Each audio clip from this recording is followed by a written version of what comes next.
Әл-Харам мешітіне Құран қою туралы. Енді қазір осы іс көбейіп кетті. Негізі Меккенің патшасы да, Меккенің имамы да, Меккенің мешіті де Арабияның. Әл-Харам ғой, Әл-Харамды айтайық. Олар өздері Құран алып, қой алуға өзінің шамалары жетеді, қазақтарсыз-ақ. Сондықтан қатты Құран қойғыңыз келсе, Қазақстанға Құран қойыңыз, сауапты болады. Қазақстан бойынша, мысалы айтайық, мен кітаптар шығарыңыз, көп мешіттер бар бізде. 30 күн ораза бойы мен тікелей эфирде сөйлеп жатырмын, көріп жатсыздар. Сәлесі бар, күнде кешкі 5:30-дағы жібек жолы арнасы бар. Осыны кітап қылып басып шығарам, Құдай қаласа оразаның бітісіменен. Мысалы сондай кітапты спонсор болыңыз, шығарып беріңіз, Алла разы болсын, таратып қояйық халыққа. Тегіннен тегін сіз сауапты боласыз. Тура сол сияқты біздің елім жаңа Меккедегі Әл-Харам мешітіне Құран қойғанша, Алматы қаласында Нұр Мүбарак университеті салынып жатыр ғой. Соған салсаңыз, сол Құраннан артық сол. Меккеде Құран жыртылып қалуы мүмкін, ауысып кетуі мүмкін, бірақ Алматыда салған университетке сіздің бір 10 кірпіш алып берсеңіз, сол енді кірпіші бітті, енді қазір кірпіш керек жоқ, кірпіші бітті. Енді ішін не жұмыс жүріп жатыр? Косметика. Соны жасасаңыз, сол құлағанша ғимарат жоқ болып кеткенше сауап сізге барады. Намазда мысық келіп жатып алады, итеріп жіберіп едім дейді. Ештеңе етпейді. Енді алдыңа жатып алса, итеріп қоясыз. Сәждеге барғанда тура жатып алса, итеріп қоясыз, қолмен. Аяқпен тебуге болмайды, теппеңіз. Бірақ енді мысық келіп жатып алса, значит, мен әулие болған екем, аруақ табып келіп жатыр, атамның аруағы кіріп келіп жатыр, инкарнациямен, періштелер, нормальный періштелер менің мысығымның түріне кіріп алып, сон келіп, как будто қабыл болсын деп ол, содан әулие болып, сон ондай емес. Витр қалай оқыған абзал? После иша намаза или после тахаджуда? После тахаджуда, если тахаджуда оқысаңыз, конечно, витрмен завершать еткен жақсы болады. Но если сіз ойланыңыз, тұрмайым дедіңіз да, тахаджуда оқытсаңыз, то есть, витрді. А потом жаттыңыз. Енді түнде оянып кеттіңіз, тахаджуда оқуға бола ма? Болады, конечно, оқи беріңіз. Бір ғалымдарымыздан келген бір жақсы не бар, хабар. Витр намаз оқығаннан кейін, Субханал Маликил Қуддус деп шірет айтсын дейді. Субханал Маликил Қуддус. Субханал Маликил Қуддус деп осын жазып алыңыздар да айтып жүрсеңіздер жақсы болады. Декретте отырып тапқан ақшамды пітір садақа берсем, ата-енемді қоспай дейді. Неге? Өліп қалсын деп па? Мен өз мамам былай деп жауап бер.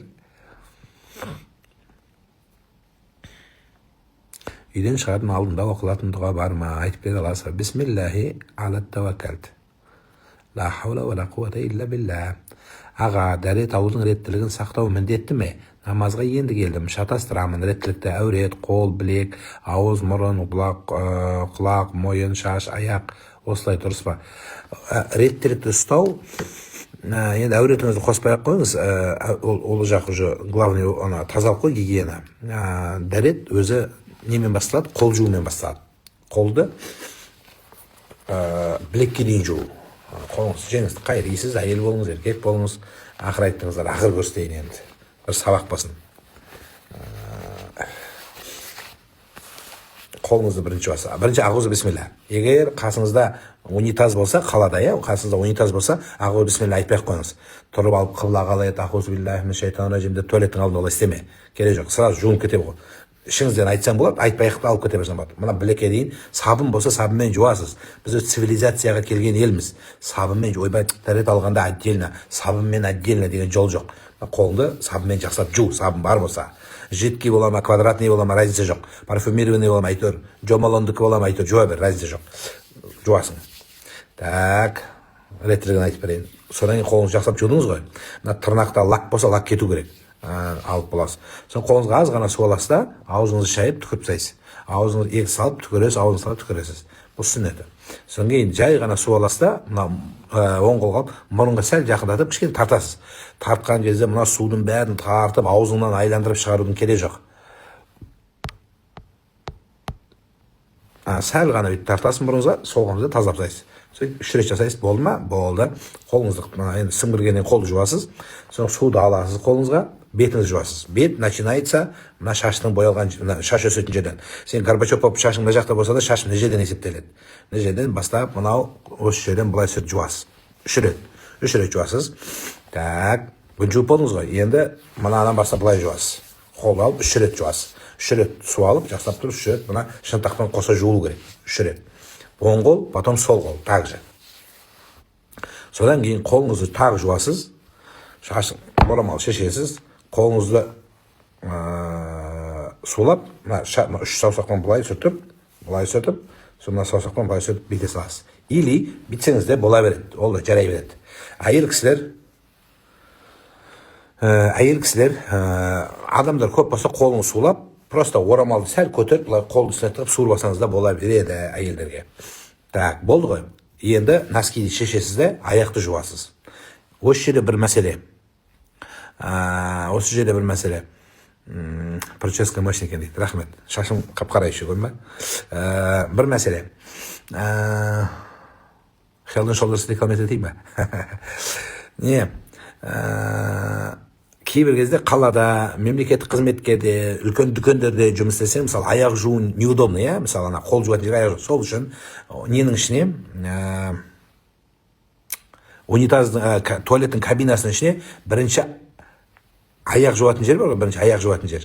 То есть туалетке, унитазға бірінші аяқ жуып алсаңыз болады. То есть баклажкамен кіресің, да аяғыңа құйып, аяғыңызды жуып аласыз. Реттілік бұзылды уже, көрдіңіз ба? Реттілік бұзылды. Содан кейін барып дәрет аласыз. Жаңағыны орын ауыстырасыз. Яғни реттілікті ұстау парыз емес. Ну, желательно. Содан кейін бұл дәрет алып боласыз, аяғыңызды жуасыз ғой. Аяғыңызды жуып боласыз. Жуып болған шығар. Айтпақшы, біреулер айтады екен жаңағы, не қылуға болмайды, сүртінуге болмайды деп, су салақ ет. Жоқ, сүртінесің, жақсылап тұрып сүрт. Қағаздарды көп ысырап қылма, конечно. Ана кейбіреулер бүйтіп, ол жақсы емес. Керегінше пайдаланыңыз, жақсы нәрсе. Әсіресе кафелерге барып, дүкендерге барып, қағаздарын ысырап қылып жүргендеріңіз бар. Осы күнә болады. Біреудің олай дүниесін шашпаңыздар, балаларды да үйретіңіздер, ысырап қылмай үйренсін. Ол туралы кеше айтқанбыз, ысырап қылған жақсы емес. Бұл содан кейін қолыңызды жауып, енді Қадір сүресін оқыса сауап болады деп айтылады. Шыққаннан кейін Қадір сүресін оқып қойсаңыз жақсы болады. Дәрет шүкір деген намаз бар. Мүмкіншілік болса оны оқысаңыз да жақсы болады.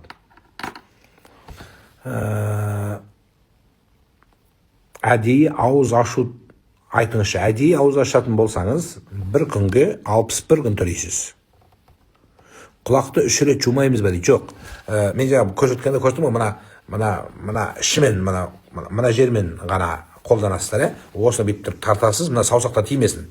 Былай апарасыз, мына екеуі тиген жоқ қой. Мынадан былай апарып, содан кейін мына саусақтарыңызбен құлақтың ішін енді былай тазалап, соны арт жағын бүйтіп қойса да болады деп айтылады. Бұл мен мұстақаптарымен қосып айтып жатырмын. Соны ойында бүйтсе де болады. Енді кейбіреу керек жоқ дейді. Қалай болғанда да бүйтіп тазалап қойсаңыз жақсы. Бұл осыменен сүннет бойынша дәрет алынған болып есептеледі. Осылардың орны ауысып кетсе, мысалы бірінші айттым, аузын шаю керек, потом мұрын шаю керек дедім. Егер орындар ауысып кетсе, бірінші мұрынды шайып, соң аузын шайып жіберсең, не болады? Ештеңе болмайды. Қайтадан разворот жасап 180 градусқа қайтадан былай алудың керегі жоқ.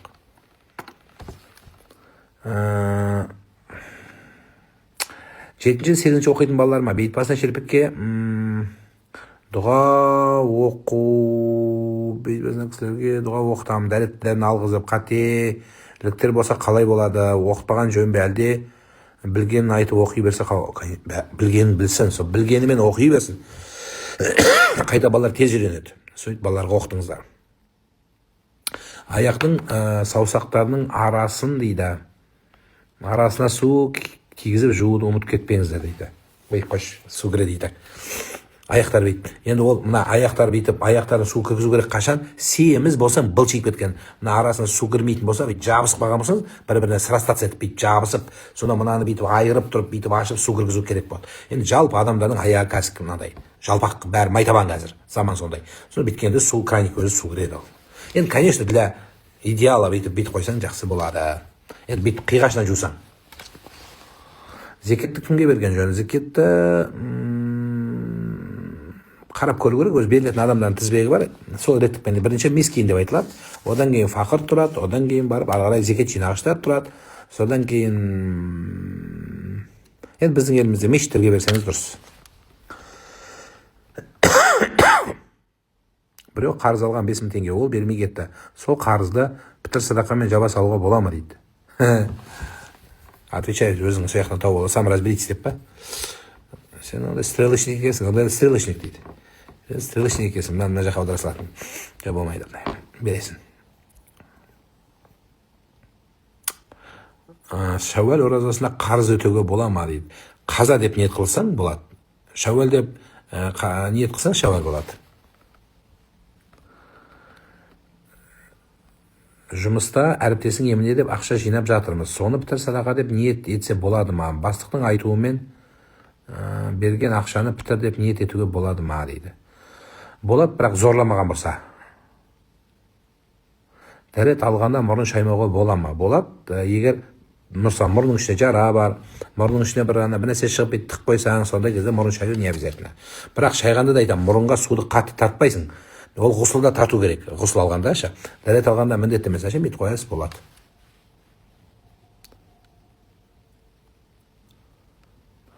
Аға, баланың тілін шығаруға Таха сүресін жаттап жүрмін. Сол дұрыс па дейді. Дұрыс. Тахаджудты қосымша дұға қыл жаным. Жалпы балаға қорғасын құйдыруға жоқ, керек емес. Жолдасым жабылып қалған сияқты дейді. Не істесем де жолым болмай, жұмысым болмай жатыр дейді. Не айтасыз дейді. Салат жасап керек оған. Содан кейін Құдайдан жасап дұға қылу керек. Не үшін салат дейсің ғой? Салатты көп жесе адам кішкене азады, сергек болады, шөтеді, очищение болады, сосын далаға шығады. Үйде жата бермейді. Әйтеуір бір болар деп жата бермейді, үйден шығарады. Бір қызық айтып берейін сіздерге, бір қызық оқиға айтып берейін ба? Бір әйелдің күйеуі жатып қалған ғой енді үйде. Соны әйелі шық дейді екен. Енді ақша тап деп. Сөйтсе жаңағы еркек айтады, не істеймін, мен өзім жұмысым бар, бірақ мен жұмысым қазір жүрмей жатыр десе, балаш депті. Не бар ғой?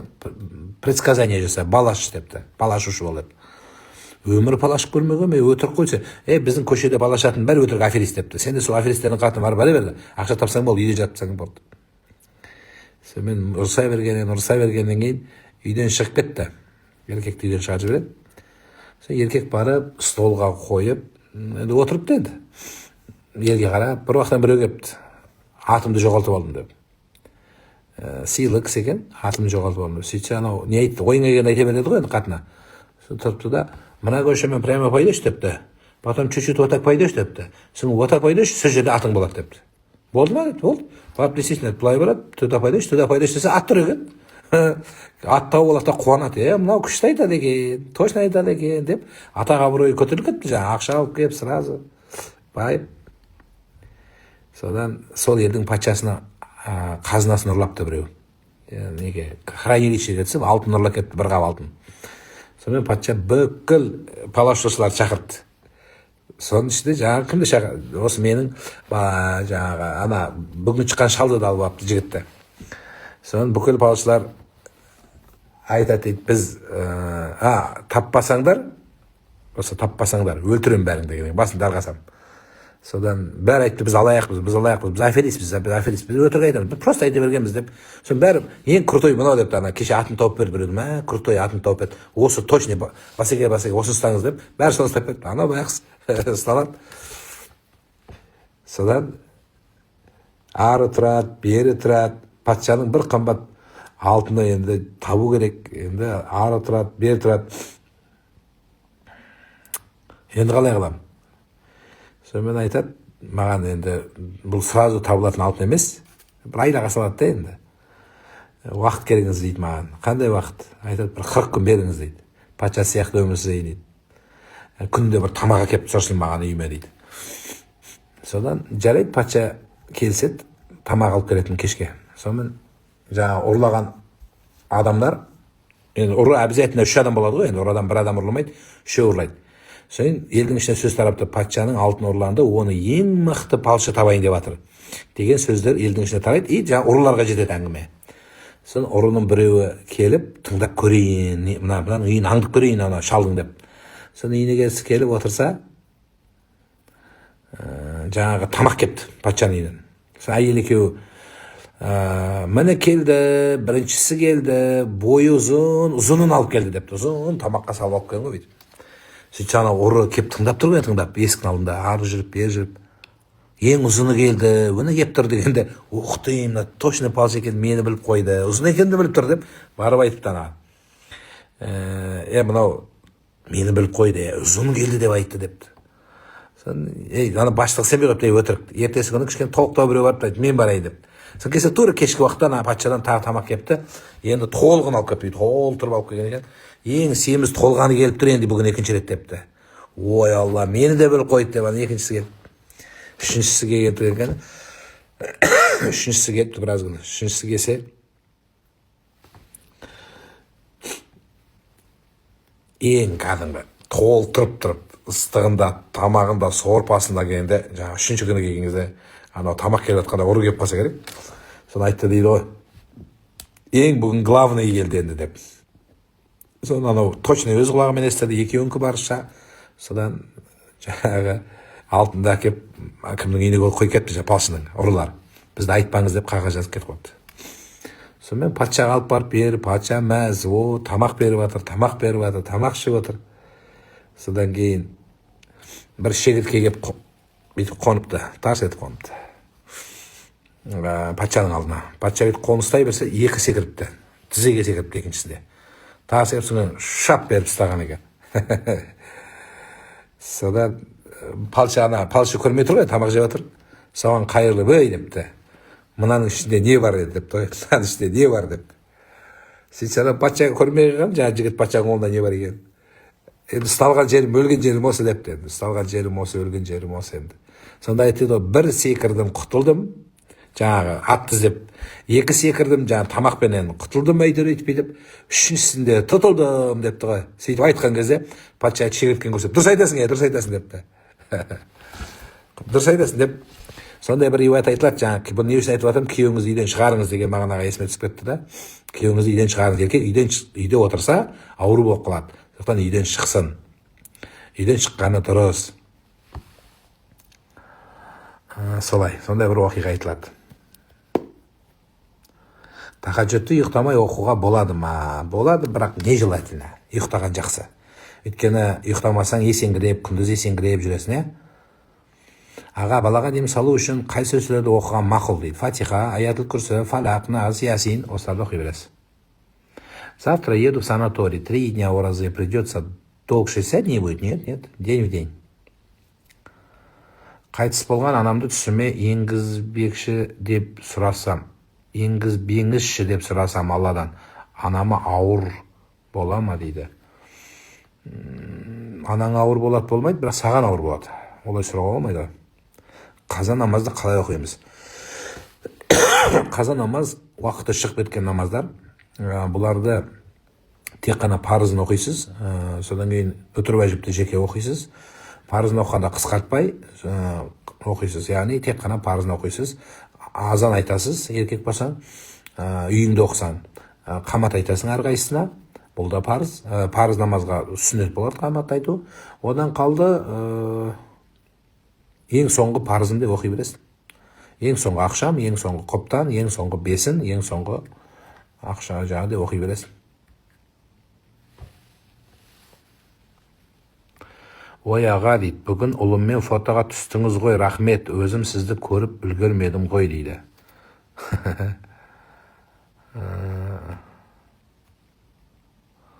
Мен темекі шегемін, бірақ намаз оқығым келеді. Намаз оқуға бола ма темекі шегетіндерге дейді. Конечно болады. Намазға темекі кедергі емес. Оқы. Түркияға кетіп бара жатырмын, Турцияға. 3 демалуға ма? Аузымды ашсам бола ма 3 күнге дейді. Самолет ұшып шығады Қазақстаннан. Воздушный пространстводан шығып кетесің, сол кезде ашады. Өзі тамақ береді сол кезде. Ашсаң болады сол кезде. Бірақ ашпағаның вообще жақсы. Аяғы ауыр әйелге биылғы оразаны ұстамаған ораза қарыз болып есептеледі ме? Я. Әскердегі балама қанша күн қарыз болады ораза? Күн болады. Балам қазір 6 жаста. Азан шақырып есімін қоя берсе болады ма? Жоқ. 6 жастағы балаға енді тәрбиені көбейтіңіз. Азан керек жоқ балаға.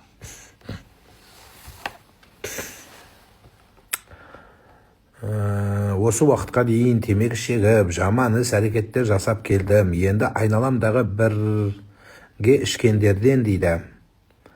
Қысылып 5 уақыт намазды көздерінше оқысам, үлгерсем кем істетін сияқты. Қысыламын, ұяламын.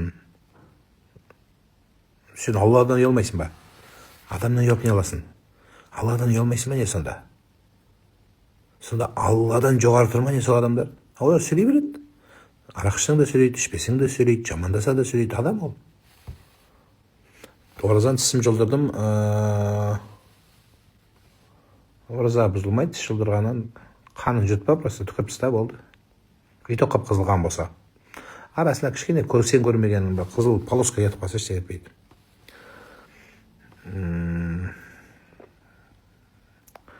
Басқа қалаға барып, бірақ өз қаламыздың уақытымен білместікпен ашып қойсақ, бір күн қарыз боласың ба дейді. Кафарат болмайды оған. Байқамай уақыты кірді деп ашып қойсаң, кірген жоқ еді, бірақ кіріп қойды деп, мысалы шатасып қалдың, көрмей қалдың күнді, ашып жібердің. Ораза қаза болады, күніне күн ұстайсыз. 60 күн қаза болмайды. Біз жұмысты корабльде істейміз. Сәл ауыр сварщиктер, сәл ораза ұстамай қойсақ бола ма дейді.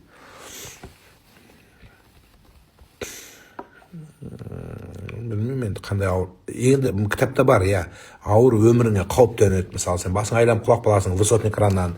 Сондай бір қатты қиын, ауыр күн қатты ыстық, немесе күн қатты суық, уақытысында тамақ ішпесең, сондай бір болса, онда сен денсаулығың бәріне қымбат. Онда кейін күніне күн ұстайсыз. Асман бар, ораза ұстағың келеді, бірақ қысылып қалам ба деп қорқамын. Сіз бастаңыз. Қысылып атсаң ашып жібересіз. Кафарат деген әдейі ашқан бола ма дейді. Әдейі. Алматыдан Қызылордаға жолға шығамын. Ауыз бекітпесе бола ма дейді. Болады, бірақ бекіткенің жақсы. Бұрынғыдай сапар жоқ қой. Аштыда тұрасың, автобуста жатып барасың. Жатасың, ұйықтайсың болды. Қыздың қайтыс болған анасына мал сойып бағыштағанда Құран қабыл бола ма? Неге болмайды? Неге болмайды? Мысалы, сен семьяңа қатысы жоқ, молда Құран оқып жатыр ғой. Мысалы, біреу Құран оқып жатыр, айдаладағы молдадан шақырасың. Молда Құран оқиды, оныкі қабыл болады да, қызынікі қабыл болмай ма? Мысалы, мені шақырасың, мен саған Құран оқып берем, молдамын. Сен әке-шешеңді көрмегем, сен туысыңды білмеймін, саған қатысым жоқ. Бірақ Құран оқып берем ғой. Сонда менікі қабыл болады да, сен қабыл болмай ма не сонда? Қыздікі? Жоқ, ондай нәрсе жоқ. Салауату нәрия, әннәрия. Енді ол міндетті емес, керек десеңіз андай асли негізгі салауаттардың санатына да кірмейді. Бұндайларды иншая деп қояды. Яғни кейін бір қосылған тәжірибеден өткен айтсаңыз болады. Менің жазғанымды дым көрмейді екенсіз дейді. Көріп ғой? Егер асыр намазды қаза болып қалса, ақшам намаздан бұрын оқиды ма, кейін оқиды ма? Кейін оқисың. Кейін оқығаның дұрыс. Енді бір үкім бар, тәртіп үкімі деп қояды, енді ол жоқтың қасы біздің елде. Ауыз ашқанда, жапқанда дейді, неге именно су мен құрма дейді. Денсаулыққа полезно. Денсаулыққа полезно. Енді кешке дейін асқазаның уже тартылып қалса, іші пустой, жабысып қалса бір-біріне. Мысалы, түйені, жылқыны тамақ ішпей, суға болотаға батып өлейін деп қалса, мысалы тамақ жоқ, шөлігіп, оған су да бермейді, не береді? Шөп те бермейді, оған кішкене біздің қазақта май жегізген. Өркештің майы немесе қазыны. Ішін майлау керек. Сол сияқты су сені ішіңді тазалайды, содан кейін барып жей бер, не жеріңесе. Бұрынғы кезде точно білген, қалай білген ата боламыз. Олар кешіктіріп ашқан. Сәл кешіктіріп ашқан, ол кісілердің өзі құдай бір қасиетті болған кісілер ғой. Намаз оқығым келіп жүр, бастай алмай жүрмін, қалай бастасам болады? Турасына бастап кете бересің. Бақытқа жету үшін бірінші тұру керек. Намазды оқу үшін бірінші тұру керек, ота бермеу керек. Қалай бастаймын, әні бастаймын, что-то бүгін бастамаймын. Жоқ, бастай бер. Сол бәр білгенімен бастай бер. Баяғыда бір айтады, ораза бастайын десем, құрма таппай жүрмін деп. Құрмаға қарамайды. Көйлегім жоқ, штаныңмен оқи бер, бастай бер. Специальный көйлек сатып алуым керек, специальный көйлекпен оқуым керек, соңы орамал специальный сатып алуым керек, жайнамаз сатып алуым керек. Соның бәрін сатып алғанда уже оқың келмей қалады. Лучше оқи бер, барыңмен. Жалаңаш болмасаң болды, оқи бер. Бала туылғанда мал сойып, азан шақырып есімін қою міндетті ма? Есім қою міндетті, азан шақыру міндетті емес, елді шақыру міндетті емес, мал сою да міндетті емес, жағдайыңа қарайсың. Күні бойы жұмыста болсам, 5 уақыт намазды қалай оқуға болады? Сол жұмыста оқи бересің, тығылып. Жай намазға тұрып, шетіне тұрып, туалетке қалай барасың сен? Сол сияқты амал тауып оқисың. Истихара намазын не үшін оқиды? Истихара деген намаз бір нәрсенің шешімін білмейсің. Мысалы, сен күйеуге шығайын деп жатсың.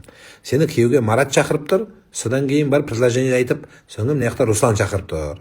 Руслан енді сәл әдемілеу, Марат кішкене байырақ. Екеуі де иманды жақсы жігіт. Білмейсің, мынаған шығайын ба, мынаған шығайын ба. Или мынаған ғашық болайын ба, мынаған ғашық болайын ба деп басын қап тұр. Сол кезде, я Алла, қайсысына көңілім ауады, қайсысы бересің маған? Екеуі де жақсы, в принципе. Қайсысы маған жақсы болады деп Алладан сұрап, соны оқисың, соң жатып ұйықтасаң түсіңе кіреді, или жүрегің тартады. Темекі дәретті бұза ма дейді? Жоқ, бұзбайды.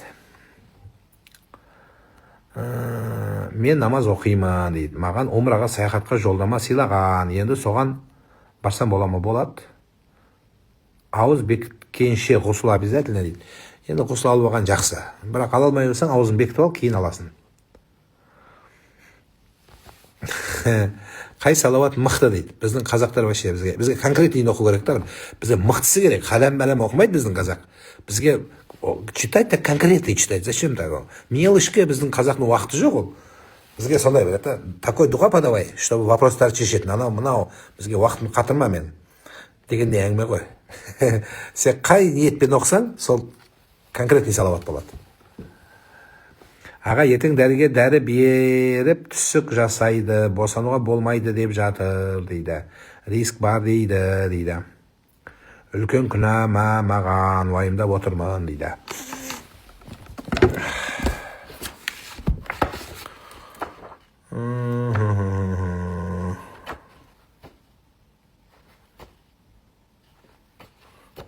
Так.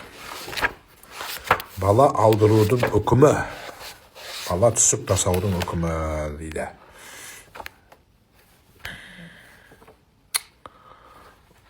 Қазір бір секунд. Балан қамқорлыққа алудың үкімі, төлем.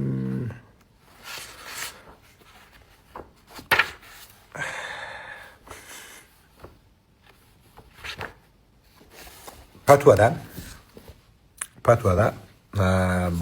баланы алдырудың үкімі. Енді бәрін оқымаймыз. Тек қана неге қатысты? Шешімі. Ананың өмірі баланың өмірінен жоғары тұрады. Сізге дәрігерлер, сенімді дәрігерлер, сенің денсаулығың өліп қалуың мүмкін риск бар болса, анық риск, подтвержденный риск болса, онда сен баланы алдыруыңа болады, и то баланың срогы кішкентай болу керек. Түсінікті? Сенің өмірің қымбат баладан. Бала әлі дүниеге келген жоқ. Насыбай дәретті бұза ма? Бұзбайды.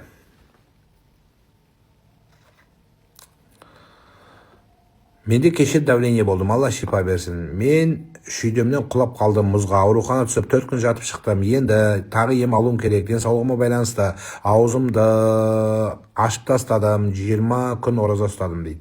10 күнді кейін айттың, естіп қой. Сізде себеп бар ғой. Сіз әдейілеп істеп жатқан жоқсыз. Хайыз соңғы күндері толық тазарғанша ауыз бекітпеген дұрыс па? Иә, толық тазарып, полный тоқтау керек. Полный тоқтағаннан кейін ұстайсыз, жуынасыз, содан кейін ұстайсыз.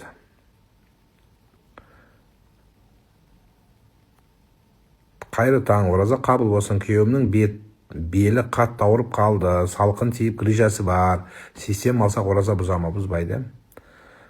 Ғұсыл мен дәрет алудың разницасы қалай дейді. Ғұсыл деген полный шомылу. Дәрет деген, мен жаңа көрсеттім, сіз кейін қосылып қалдыңыз. Ораза ұстағанда бір күн ашса қарыз болады дейді.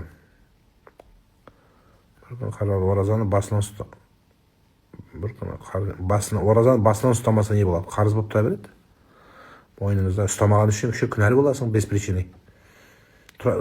Онда енді бәрі өз уақытысы, мен қазір уақытым жоқ, потом мен ойнап жүрген жоқпын, потом ұстап алам деп, потом қойып алам өзім, как мне удобно ұстаймын дейме? Жоқ. Ораза сенің уақытыңа қарамайды, сен ұстау керексің сол уақытта. Именно сол Рамазан айында ұстау керексің. Кейін қазасын ұстайсың. Қаза уақытында ұстамаған үшін еще күнәлі боласың. Кейін ұстасаң тәубе етіп кешірім сұрайсың. Одан кейін қазасын өтейсің. Үйлену тойымыз болып жатқанда қайда кетті? Ақшам мен құптанды қалай оқысақ екен дейді. Құптанды дау тұра оқисың.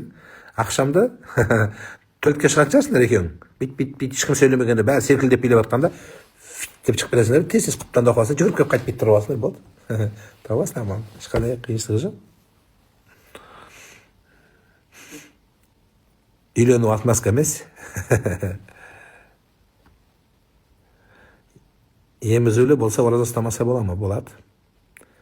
Дәретті не бұзады дейді. Дәретті ұйықтаған бұзады, жатып. Дәретті дененің любой жерінен қан, ірің, сары су ақса бұзады. По большому туалетке барсаң бұзылады. По маленькому барсаң бұзылады. Жел шығарсаң бұзылады. Разница жоқ, иісі бар, иісі жоқ, шығуын қажет жоқ, бұзылады. Намазда сылқылықтап күлсең бұзылады.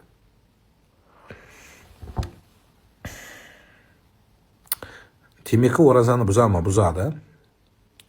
Ұстаз, аяғым ауыр, тең тахаджуд и таң намазын оқиым, солай бола ма туып алам дегенше дейді.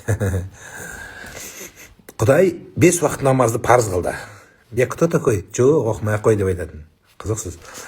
Инстаграмда отыруға уақыт бар, денсаулық бар. Сәпсем тұра алмайатсың, оқи алмайатсың, аяғың ісіп, варикозың айырылып шығып кетіп, сонда қиналып отырсың, отырып оқисың.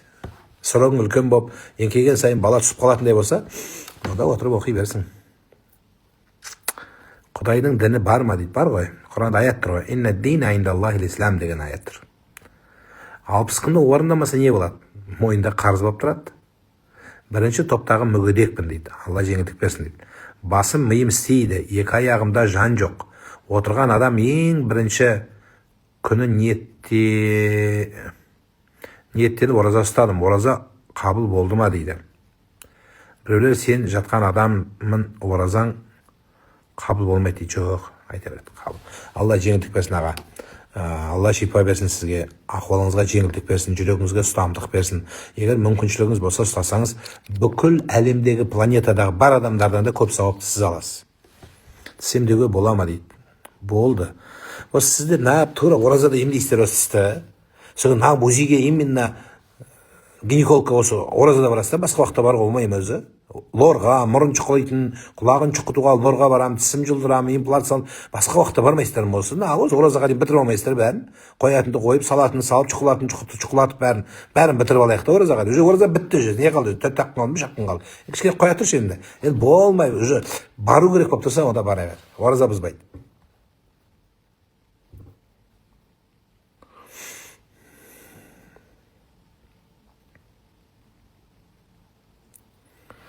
Шаш алдыруға бола ма, крем жағуға бола ма? Енді Құдайға шүкір, бұрынғы жылдарға қарағанда, 1-2 жыл бұрынға қарағанда жақсы болып қалдық кішкене.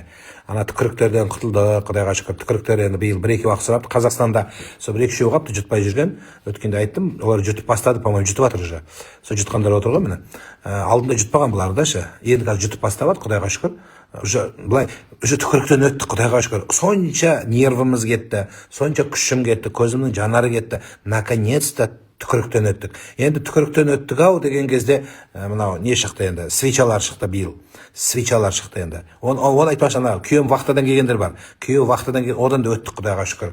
Вахтадан келген вахтавиктерден де өттік енді. Шыдаңдар деп енді. Кешке дейін енді шыдатқыздық енді. Енді свеча шықты, и лорвра шықты осы.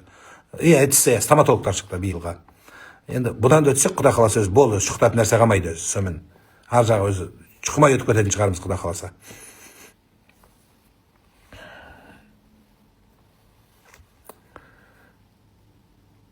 Душқа түссең ораза бұзыла ма дейді. Жоқ, бұзылмайды. Бірақ сақ болу керек. Деп қуанып шашын жуып жатқанда аузыңа су жұтып қойма, мұрныңа су жұтып қойма. уақыт кірмеді, бірақ мен дұғамды оқып қойдым. Су ішуге бола ма, уақыт кірмесе? Болады?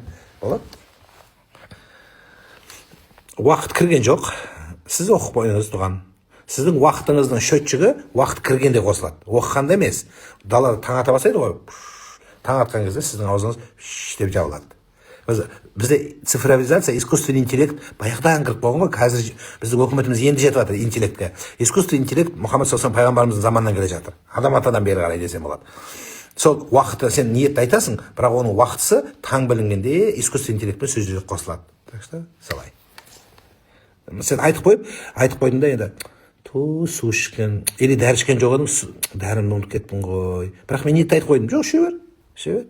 4,5 ба, су ішсем болады, мен де ниет айтып қойғам, іше бер, болады, іше бересіз. Келесі жылы крупный сұрақтар қойып бастайтын шығар. Иншалла, мұсылмандық әсте мұсылмандық. Кілең тупизм сұрақ олай айтпа. Қазақта ондай тупизм деме. Сол менің халқым сол менің ұлтым сол менің қарындасым сол менің інім бауырым сол. Сондай адамдарға отырмын мен үндемей, шыдап, саған не жоқ. Сиди, кайфуй. Отыра бер, не қыласың? Күліп, шай ішіп отырып, бер, аспасын. Осыдан тәлім ал.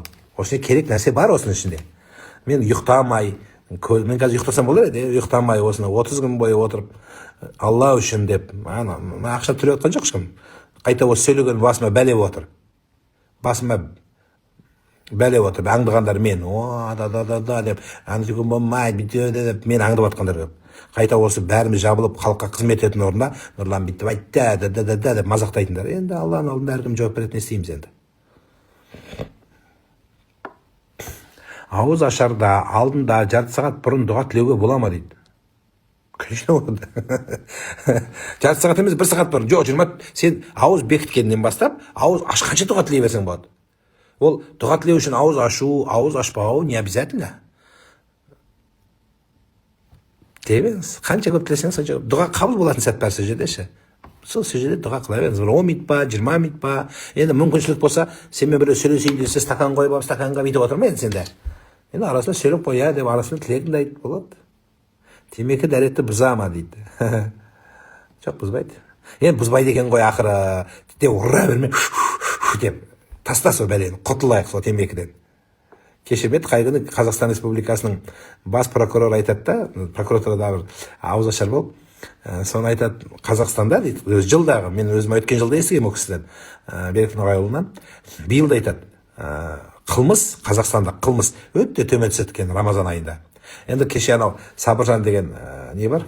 Тамада. Сонымен кездесіп бір ауыз ашып бір шай ішіп, сол айтады, той жоқ дейді. Мен оны тамада екенін ұмытып кеттім. Екеуміз сөйлесіп, Нұреке қазір жұмысым жүрмей жатыр дейді. Бұның жұмысын алып жүрмей жатыр деп ұмытып кеттім оны тамада екен. Той жоқ қой қазір десем, иә, той жоқ дейді. Рамазанда той да жоқ. Той болмағанда ішкілік жоқ, ішкілік болмағанда нарушение жоқ. Айту не керек? Қылмыстар төмен.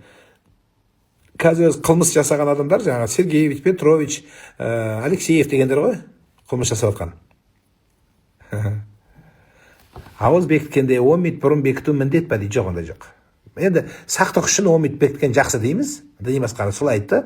Тісің жуып үлгересің, әйтеуір жақсы. Бірақ ондай 10 минут бұрын бекітіп қадалып қалған қағида жоқ.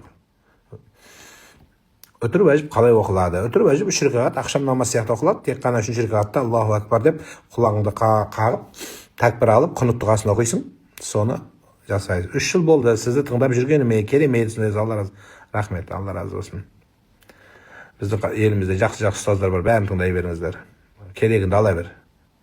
Бәрі. Олар өзін күшті санайды, сол күштілерді тыңдай беріңіздер. Мен кәшейін анау жаңада білмегендерге жаңағы сілекейім жұтамай қалған, қалып қалғандар бар ғой, вообще сілекей жұтпай, қазір бар екен ғой. Окопта қалып қалғандар, окопта қалып қалған, сілекей жұтпай жүрген, шашын алдырмай жүрген, сондайларға арналған. Ер адам ауырып қалса, аузын ашып жіберуге бола ма? Қарыз өтеуге бола ма? Иә.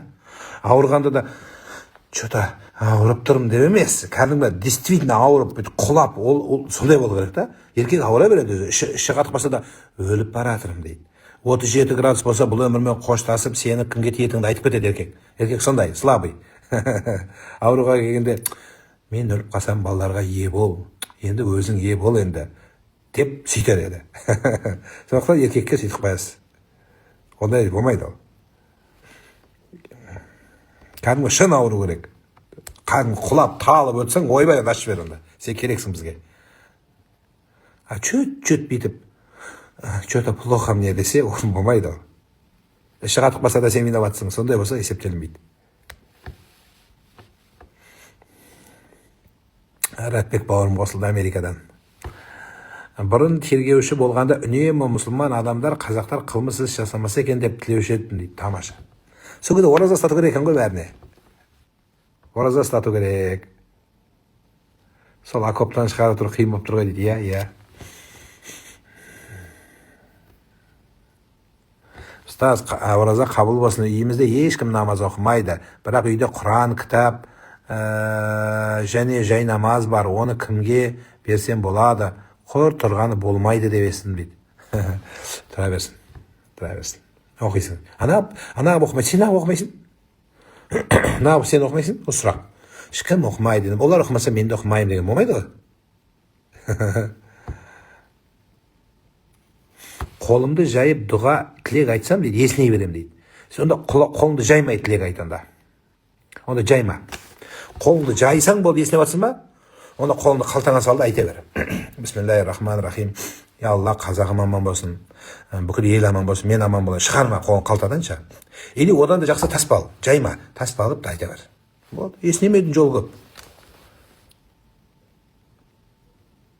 Дұға қылғанда қол жаю не обязательно? Дәретті влажный салфеткамен алуға бола ма дейді. Қандай дәретті? Ана туалетке барған кезде болса, ол бола береді. Бет қол жууға ол жарамайды. Қармен бүйтуге болмайды. Намазда есіней берсе намаз бұзылама дейді. Біздің өзің қазақский есінеуіміз бар. Собственный, қазақский, авторский правомен есінейтіміз бар біздің. Бұлай. Десе бұзылады. Әріптер шыққан үшін. Просто аузыңды бүйтіп ашып, жапсаң крокодил сияқты бұзылмайды. Есінегенде бірақ ауыз жап бүйтіп, әйтеуір аузың жап. Шайтан кіріп кетеді деп айтылады. Сен кіріп кетпес үшін просто бүйтіп ауыз жапсаң болады. Бірақ буквалар шығарма. Деп дауысын шығарма. Просто аузыңды аш, аузыңды жап. Болды. Бұзмайды.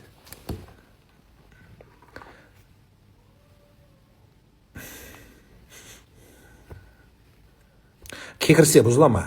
Кекірсе бұзылмайды. Бірақ кекіргенде де музыкальный кекірсең, қазақтікінде неге түсіп алып, ноталарды түсіп алып, соң кейін октаваларды ауыстырып кекірсең бұзылады. Онда әріптер шықса. Біздің ана еще кекіргенде былай: бешбармақ, манты, сорпа, чай, торт, торт, содан кейін өрік мейіз, соның барлығы қосылған кезде бір өзінің тональность береді, өзінің әдемі тона, сол бұзады. Бір әріптер шыға бастайды. Ол кезде уже барлық жақтан әріптер шығып кетеді. Ол сол кезде бұзады. Атақ, былай, деп қойдың, ештеңе етпейді. Мен теледидарға бірінші шыққан кезде ұмытып кеттім, бір 3 жыл бұрын. Бұрында жас кезімде шыққам, кейін өгілге ана газвада жоқ еді. Соны 3 жыл бұрын ба, 4 жыл бұрын тікелей эфирге ауыз ашардың кезінен шықтым да, ауыз аша салып прямой эфирдің уақыты болып қалды, соны жүгіріп шығып кеткем. Сөйтсем, мына микрофон не жерінде ғой енді, теледидар. Сон бірінші күн ме, екінші күн есімде жоқ. Ауыз аша салып шыққам, соны кола ішіп алғам ғой, жаңағы салқындау болсыншы деп. Оразаның жаздың күні еді. Содан бір кекірінге бөлген прямой эфирде.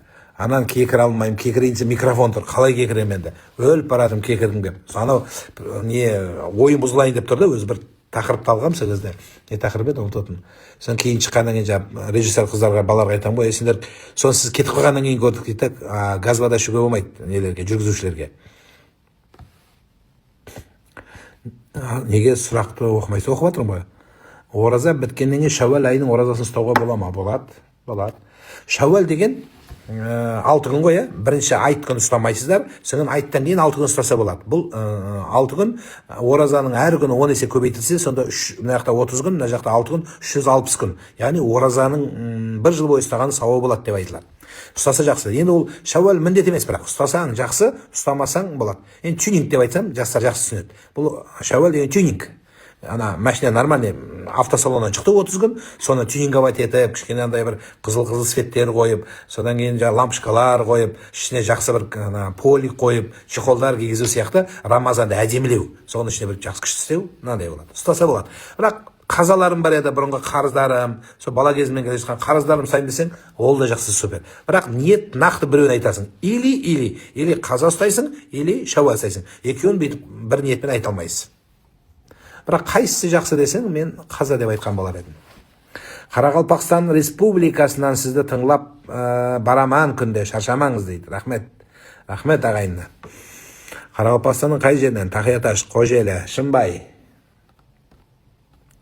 Нөкіс. Рахмет. Қарақалпақстан енді Өзбекстан Республикасы ғой. Менің ана ең көп тыңдайтын Қазақстаннан кейін Өзбекстан сөзім білеймін. Қарақалпақстан мемлекеті республикасы ғой деп. Сіздерге бір шақыру ұйымдастырылып жатыр, құда қаласа барамыз қонаққа. Монғолияға шақыруым бар, оған барып келемін, құда қаласа. Сол екі жаққа барамыз. Екеуін де ұстаса бола ма дейді. Иә, бірінші біреуін ұстап бітіп 6 күнді. Содан кейін барып, шәуәлді бірінші ұстап болып, содан кейін қаза ұстасаң да болады. Қаза десең, шәуәл кіреді деп едіңіз ғой дейді. Иә, қаза десең, шәуәлдің, енді мысалы қаза ұстап жатсыз, сауабын ала бересіз. Аллахтың рахымы, енді үміт бар, сауабын ала бересіз деген. Қаза өткені бәрібір жоғары тұрады.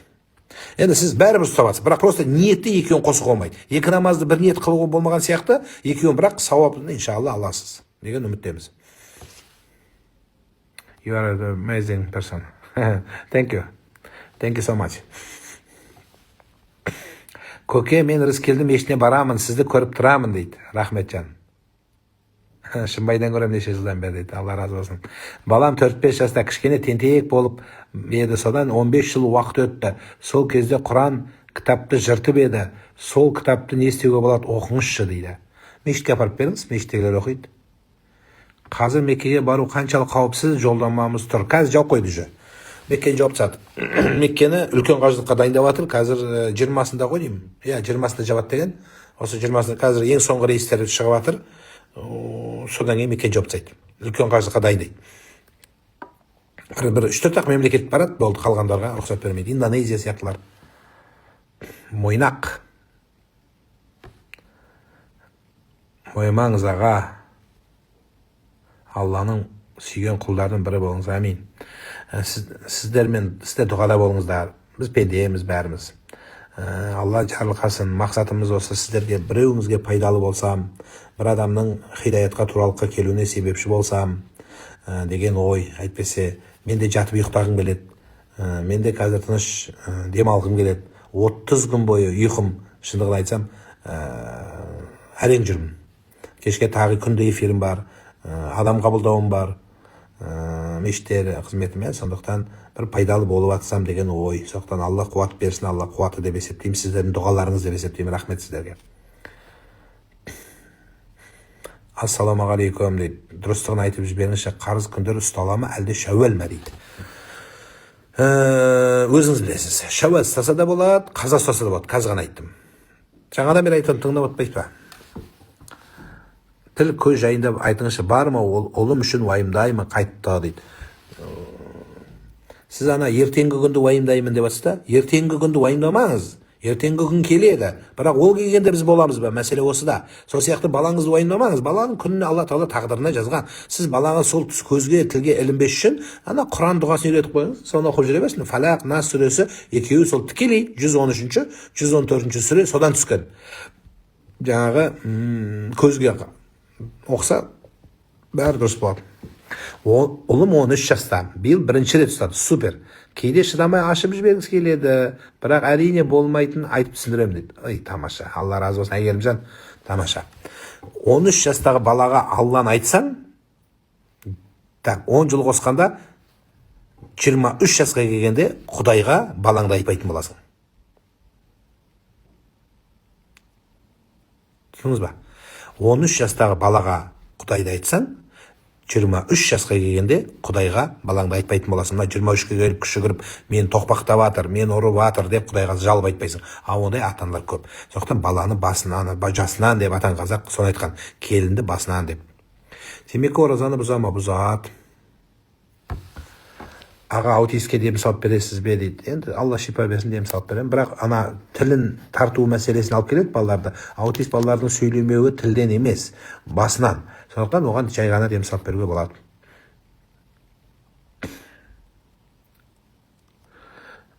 үнемі өтірік айтса не болады?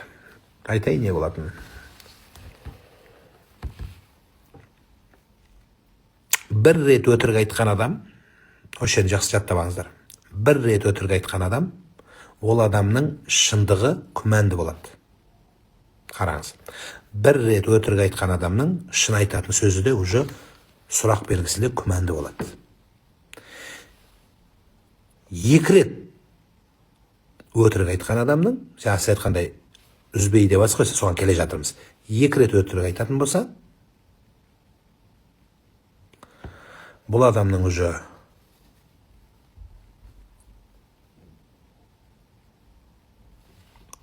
шындығы да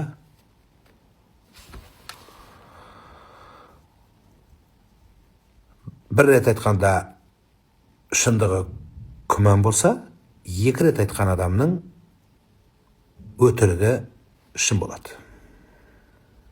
Түсінді ма? Сондықтан уже сенеді де оның өтірігіне. Аятул мунафиқи саласан. 200 адамның 3 белгісі болады.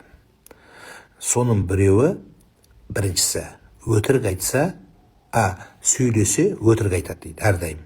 Енді осы жерде түсіндірмесінде шарқ беріп түсіндірген кезде өтірікті сондай дәрежеде айтатын болады дейді. Өз айтқан өтірігіне өзі ләззат алатын болады. Мына біреуді жолына жақта ма дейді, білет жол о жақта емес екен. Деп сал жібереді өтіріктен. Содан өзі күліп ләззат алатын болады. Сондай халге жетеді адам өтірік айта бергенін. Сондықтан пайғамбарымыз саллаллаху алейхи вассаламнан сіздің үмбетіңізде ұрылар бола ма десе болады, жаман адамдар бола ма десе болады, қорқақтар бола ма десе болады, өтірікшілер бола ма дегенде, өтірік айтқан адам менің үмбетім емес дейді. Көрдіңіз ба?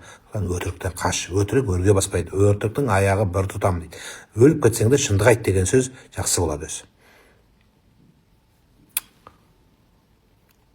Қазақ сол мақал айтады ғой, өтірікті шындай, шындық Құдай ұрғандай алады деп. Сәждеде қалай дұға қыламыз? Сәждеде намазда дұға қыласыз, Құранда келген дұғаларды айтқан жақсы болады. Алла өзінің үйреткен дұғаларды. Ассаламағалейкум дейді. Нұреке, сіз қашан Нұр Астана мешітіне басып, сол кезде сізде подписчик көп болады. Мен подписчик үшін жүрген жоқпын, Алла разы болсын. Алла осы кіші қай жерде болсақ та отанымызға қызмет етсек, сіздерге пайдалы болсақ, маңызды. Сіздерден бірақ бір өтініш, енді осы ораза біткеннен кейін болды, енді құтылдым деп түсіп кетпеңіздер, таппай қалып жүрмейін сіздерді оразадан кейін. Өзі оразада солай дұға қыламыз. Құдайым, келесі жылғы оразаға дейін аман есен жейміз де, сол келесі жылдың справкасын алып кетесіздер, қашып кетесіздер бәріңіз. Соны таппай қаламыз келесі жылғы оразаға дейін. Қайда кетті деп. Сонда тиктоктан, инстаграмнан бір жерден көріп қаламыз. И то ана тиктоктан қиып алып салып қалатындарға. Айдар Шаш туралы қазір айтамын. Сондықтан олай жасамаңыздар, кетпеңіздер. Қол үзбейік, Рамазаннан үзілмеңіздер. Сонда жақсы болады. Енді Рамазан өтті, болды, не болды? Мынандай сөз бар ғой, Меккеге барғаннан кейін дейді, 40 күнге дейін орамал шешуге болмайды деген сөз бар екен. Сөйтсе 40 күнге дейін 41-ші күні ұрамыз деген сөз ғой, ол дұрыс емес ол. Меккеге барасың ба орамал, бармасаң да орамал парыз. Сондықтан ондай түсінік емес. Осыны жақсылап ұстаңыздар. Оразада осы 30 күн бойы тамағым жыртылып, тамақ ішпей, сәресін ішпей, жертвовать етіп, өзімді жаңағы истизат етіп, жанымды қинап, осынша талпынып айтқан нәрсе далаға кетіп қалмасыншы. Балаларымыздың тәрбиесіне өте көп мән беріп жатырмын. Оразаны телеканалдағы ұраным, телеарнадағы өзгеріс табу. Адам өзгеріс екен деп, әрбір күнге бір өзгерісті өзгеретін бір тақырып, бір мотивация қойдым. Оны тыңдап жатқан шығарсыз, оның кітабын шығарамын, Құдай қаласа, кітабын аласыздар. Ал мыналардан осы жерде тыңдаған, соны ары қарай ұстап, ары қарай өзгеріп, бір жаманнан қашып, бойларымыз жақсы қалып келейік. Алла разы болсын. Сіздерге сонда бір жақсы қайырлама болады.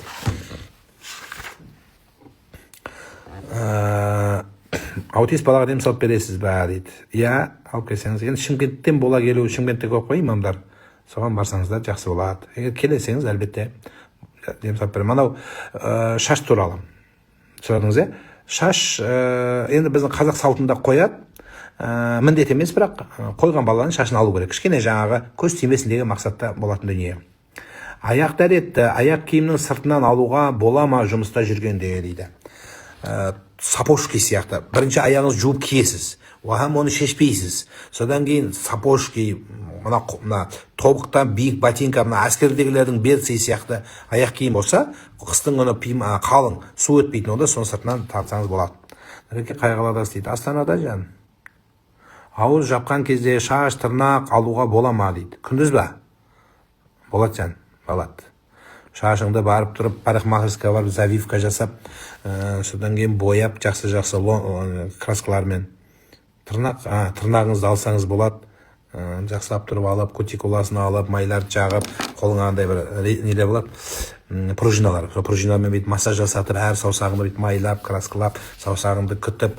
Сөйтсең жақсы болады. Ешкім қарсы. Ораза қатысы жоқ, вообще қатысы жоқ. Дәрет алып жатқанда құлақ жуса, ораза бұзыла ма дейді? Жоқ, құлағыңды жумақ көріп, құлағың ішіне су кіріп кетсе де бұзылмайды. Енді кейбіреулер құлақты екіге бөліп қарайтындар бар, ішкі жағы, сыртқы жағы деген сияқты. Жоқ, бұзылмайды.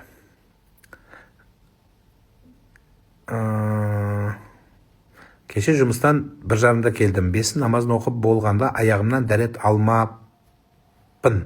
Есіме екінтіде түсті. Қаза деп 5-де оқыдым. Дұрыс. Аяқ жуу парыз. Аяқ жуылмаса, яғни дәреттің парызы 4. Осы 4-дің любойының бірі орындалмаса, дәрет жоқ. Біріншісі бетін жуу. Екіншісі қолын жуу, шынтақпен қосып екі қолды. Үшіншісі сулап басын сүйіп сүрту, масық тарту, шашқа. Бас киімге емес, шашқа. И төртіншісі аяғын жуу. Осы 4 парыз орындалмаса, любойы орындар ауысып кетсе де, мысалы душқа кірдің, душқа кіріп шомылғанда, енді бірінші бетін жуыбаны белостемейсің, душқа кіресің, жуынып атсың, дәрет бар болады. Ваннаға түстің, дәрет бар. Енді бет реттік алған жоқсың, бәрі бір су тиді, дәрет бар болып есептелінеді. Бұл сол күйде намаз оқи бересіз. Келесі дәрет бұзылады, қашан келесі намаз, бірнеше намаз оқи берсең болады. По-маленькому, жаңа санап бердім ғой, по-большому, жел шығып кетсе, денеңіздің кез келген жеріне қан ақса, бұзылады. Енді таң намазың уақыты кірді Астана қаласы бойынша. Астана қаласы бойынша таң намазың уақыты кірді, шайды тоқтатыңыздар, тамақты тоқтатыңыздар. Енді тақырып көтіп кетейін осы жерден, бір жақсылап тұрып тыңдап қалыңыздар. Соңына дейін балаға үйрететін ұлы нәрсенің біреуі дүниедегі ең қымбат нәрсе. Балаңызға ең қымбат нәрсе бар. Сізде ол қымбат нәрсенің аз қалды. Ол не нәрсе? Ол уақыт. Балаңыздың уақытын дұрыс пайдалануға әрекет жасаңыздар. Балаңыздың уақыты бар болатын болса, телефон бәріміз көреміз. Телефон көрме демеймін, енді заманауи нәрсе, бірақ басымен кіріп кетпесін. Балаңызды табиғатқа, спортқа, қыдыртуға, Құран жаттауға, ата-бабасын салтында жаттауға, сізбен сұхбаттасуға, кітап жазуға, бір жақсы нәрсе жазуға, кейде мына почеркті жақсы қылу үшін бір жақсы қазақтың мақал мәтелдері, сахабалардың, мына кімнің, имам ұстаздардың жазған кітаптар шығады. Соны тетрадқа көшіруді, соны әдет қылсаңыз, қолы да үйренеді, ғылым да өседі, білімі да өседі, деңгейі де өседі. Сондықтан осы нәрсеге мән берсеңіздер. Өйткені уақыт деген қылыш, сен оны кеспесең, сенің балаңды да онымен қоса сені де кесіп түседі. Сондықтан балаларыңыздың уақытын дұрыс қараңыздар. Қияметтің күнінде Алланың алдында ең ауыр сұрақ уақыт үшін болады. Уақыт үшін жеке сұралады да, соның ішінде пайғамбарымыз саллаллаху алейхи вассалам айтады, жастық үшін отдельно сұралатын тағы да. Уақыттың ішінде ғой жастық? Жоқ. Өміріңіз үшін жауап бересіз, оның ішіндегі жастық кезгі үшін отдельно жауап береміз. Сондықтан жастардың уақытын дұрыс пайдалану керекпіз. Жастардың уақытын дұрыс пайдаланыңыздар. Одан кейін сол уақытта қадіріне жеткен адамға Аллах Тағала бақ дәулет, ырыс нәсібені сөзсіз береді. Қол бос кездерде дұға қылуды үйретіңіз. Алланы ұлықтауды, тәспі, салауат, зікір айтуларды балаларға көп айтыңыздар. Осы нәрсені өзің айт, оған балаларың айтқыз. Тамақтың алдында кезек айтыңыздар. Ауыз ашардың дұғасын оқып жатсыздар ғой. Неге папа ғана оқиды бізде? Неге балаң оқымайды? Неге әйелің оқытпайсың? Әйелім, сен оқы, әйелдің де бір арманы бар. Ол да бір адам ғой, көтерілсін. Бүгін сен айт әкесі, одан кейін әйелің айтсын, балалардың анасы айтсын, содан кейін барып кіші балаң айтсын, қызың айтсын. Қызыңның ойында не бар екен? Ауыз ашарда бүйтіп қол жайып, ол да дайындалады. Бүгін не айтам екен? Басын бір кіріспе сөзбен айтсын. Мысалы, Субханал Маликил Қуддус, немесе жаңа Субханаллахи ва бихамдихи Субханаллахил азим, сол сияқты мен анау входной билет сияқты кіріспесін бисмилля деп бастап сондай дұғамен ашса жақсы болады. Соған бала үйренеді. Ол балада да мотивация болады. Папам маған осылай, қандай арманың бар, өз еркіне қой. Соны өз еркіне. Бүйтіп сыбырлап шпиондар сияқты емес. Балаларды қуансын. Осы нәрсені уақытты дұрыс пайдаланып. Жалпы уақыт өзі үшке бөлінеді. Кешегі өтіп кеткен, бүгінгі және ертеңгі. Ең жақсы уақыт қазіргі. Балалардың тұрған уақытысы қазіргі. Бұхар Жырау атамыз айтқан сөзі бар, жаңылмасам, уақыт өмірдің басы бала, ортасы адам, қартайып күшің кетіп кетті шамаң, мақтаған өмір осы болса дейді. 3 ауыз сөзбен болды тамам дейді. Абдулла ибн Аббас деген сахаба айтады, өмір деген 3 күн дейді. Кеше, бүгін, ертең дейді. Осыған Бұхар Жырау атамыздың сөзі бір жерден шығып отыр. Сондықтан балаларыңыздың жас кезінде, өзіңіздің жас кезіңізде не істей алмадыңыз? Сол. Одан кейін балаға ақыл айту деген сөз отырғызып қойып, отыр, мен тыңдай деп мамасын бәрін отырғызып көзін шұқу емес. Әсіресе еркектерге қатысты. Отырғызып алып тұрып, тыңда мені, мен осындай болғам деп, ана Абай атамыз айтпақшы, қолымды мезгілінен кеш сермедім деп, кейін қылыш сермегеніңнен пайда жоқ. Бәріміз отырмыз қазір, қап жасым болғанда ғой, қап ана көзім жақсы көргенде ғой, молодой болғанда, ол бәрі өтіп кетті. Енді ең болмағанда сіздің қателігіңізді балаңыз жасамау керек. Ол әр балаға подход әртүрлі. Әр балаға индивид әрқайсысы, әрқайсысына жекелей қайырластыр. Жалпы жәннетке барғыз, Алланың алдында жәннетке баратын адамды көргілеріңіз келе ма? Кім жәннетке барады десе, ғалымдар санап берген. Мынандай қасиеті болса, жәннетке барады. Оның бас аяғын 70-ін санаған. Оны қысқартып 10-ға түсірген. Онdan қысқартып 5 қасиетке түсірген. Осы 5 қасиеті болған адам, әлбетте иманы, Аллаға сенімі болса, бұл адам ғибадаты, құлшылығы деген сияқты осы бәрі автоматом соның ішінде, бірақ мына 5 қасиеті бар адамның жәннетке баруына белгі болады дейді. Ең біріншісі, уақытын босқа ысырап етпейді. Уақытын қадірлеген адам, ол Алланың алдында ең құнды адам. Сондықтан балаларыңыздың уақытын босқа жібермеуге тырысыңыз. Өзіңіз кетіп қалды, қартайды, күшің кетті, жас болдың басқа. Енді болғанда балаларыңызды жіберіп алмаңыздар. Бұл бір. Екіншісі, бұл адам уайымын жасырады.